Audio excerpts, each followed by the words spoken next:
Bonjour et bienvenue, voici notre tour d'horizon boursier, énergétique et politique. Ah, vous avez vu, hein, l'ordre a changé. Nous sommes le mardi 11 juin et pour comprendre comment tourne la planète finance, c'est sur l'inforruptible et nulle part ailleurs et la thématique du jour, ça sera les marchés n'aiment pas le changement, tremblez petits épargnants. Ouais, j'aurais pu aussi l'intituler On est déjà dans le dur, bientôt dans le mur.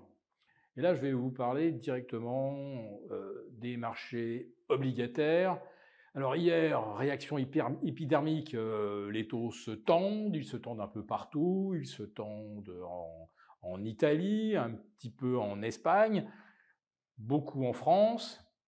Mais aujourd'hui, ça prend une toute autre dimension, car les taux longs, le taux de référence de notre OAT, c'est-à-dire combien nous coûte le refinancement de nos déficits budgétaires ou pour nos entreprises, les investissements à long terme, eh bien là, après 6 points de base hier, on est à plus 10 aujourd'hui. On retrouve donc l'OAT avec 3,33% de rendement et on explose la résistance des 3,23, c'est-à-dire le pire niveau qu'on avait observé depuis fin mars, début avril. Et là, on semble se diriger tout droit maintenant vers les 3,50, c'est-à-dire les pires niveaux de l'automne dernier.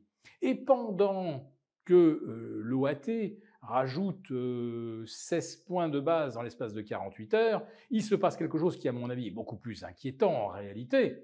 C'est que le Bund, lui, se détend.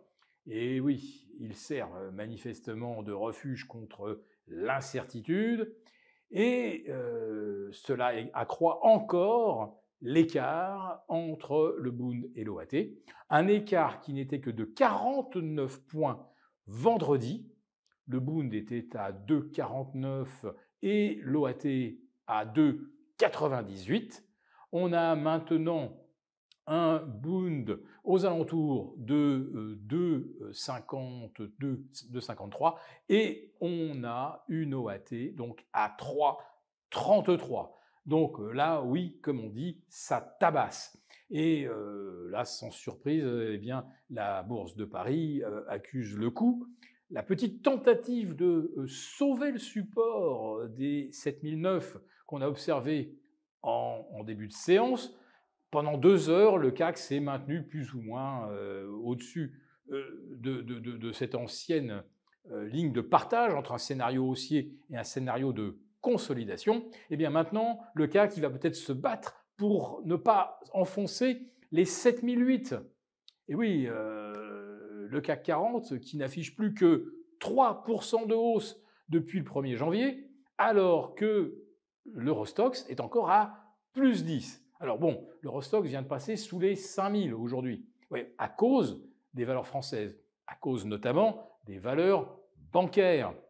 Bah oui, si l'OAT est à 3,33, ça veut dire que les coûts de refinancement vont augmenter fortement pour les banques et pour les entreprises. C'est évidemment une très très mauvaise nouvelle aussi pour les emprunteurs qui avaient des projets immobiliers. Là, les taux vont repartir au plafond. Plus personne ne va pouvoir obtenir un prêt, ce qui est une très mauvaise nouvelle également pour un secteur immobilier qui est déjà, alors lui, dans le mur. Je vous parlais tout à l'heure dans le titre de On est dans le dur, on va dans le mur. Là, pour l'immobilier, on est vraiment dans le mur. Et là, on va s'y écraser encore plus fortement avec des taux qui vont repasser au-delà de 4,5, 4,60 pour un emprunt sur 20 ans. Alors, ce scénario de tension des taux, je vous avoue que dès dimanche soir, 21h05, moi, je me suis dit que c'était quelque chose auquel il fallait évidemment s'attendre. Un, parce que l'incertitude, les marchés n'aiment pas ça, mais qu'en plus, la tension des taux, la chute de la bourse, tremblez petits épargnants. Et surtout, abstenez-vous de voter pour une formation qui pourrait encore aggraver une situation française qui est déjà gravissime. Et on a été épargné par 2 agences de notation sur 3, mais il se pourrait qu'à l'automne, avec une trajectoire budgétaire qui inquiéterait tout le monde, la France pourrait voir sa note dégradée brutalement, peut-être de 1 cran, peut-être de 2 crans, et alors là, la situation de la France deviendrait absolument catastrophique. Alors, est-ce que la tension des taux est complètement spontanée parce que oui, il y a de l'incertitude évidemment, ou est-ce qu'on n'appuie pas un petit peu là où ça fait mal? Il est vrai que le scénario politique, à l'horizon d'1 mois, il est quand même assez compliqué. On pourrait imaginer un Rassemblement national obtenant pratiquement la majorité, parce que les Français ont tendance à légitimer la formation qui l'emporte, mais jusqu'à présent, ça a toujours été ce qu'on appelle des formations assez classiques de l'arc républicain, socialiste, centriste, droite plus ou moins modérée. Là, on n'est pas face, évidemment, à la même teneur, à la même symbolique. Donc imaginons que le RN arrive à avoir une majorité grâce à quelques traîtres, à quelques partis que ce soit, sachant que la minorité présidentielle jusqu'à présent était composée essentiellement de transfuges du Parti socialiste ou de déçus de leurs ambitions pour la droite modérée ou pour le centre. Bref, on pourrait imaginer une coalition fragile, ou alors malheureusement pas de situation claire, c'est-à-dire que le RN est en tête en nombre de députés, mais quand même minoritaire à l'Assemblée.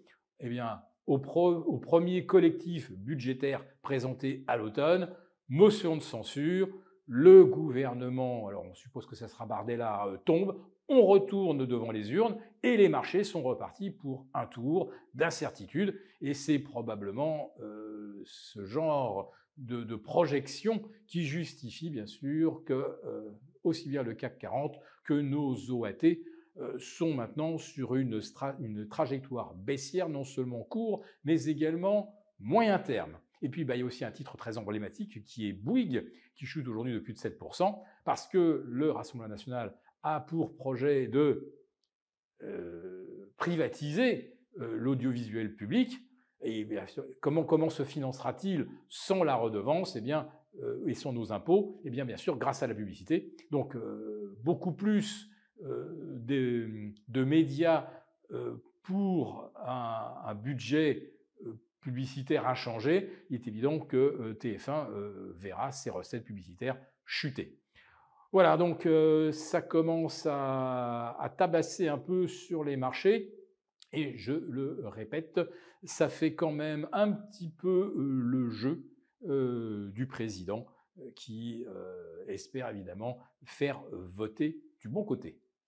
Pour vous remercier de votre fidélité, vous pouvez télécharger gratuitement, en cliquant le lien ci-dessous, mon rapport spécial qui vous permettra de comprendre et tirer parti de la crise immobilière dans laquelle nous rentrons. Une crise pas pour tout le monde. Merci et à bientôt. Merci beaucoup d'avoir regardé cette vidéo. N'hésitez pas à réagir dans les commentaires ou à liker et partager cette vidéo si le contenu vous a plu. Et pour ne rater aucune de nos prochaines émissions, vous pouvez vous abonner à notre chaîne et activer les notifications. Et pour plus de contenu, n'oubliez pas que le dernier rapport rédigé par nos experts est accessible en cliquant sur le lien de description. On se retrouve tout de suite dans les commentaires et je vous dis à très bientôt pour une prochaine vidéo.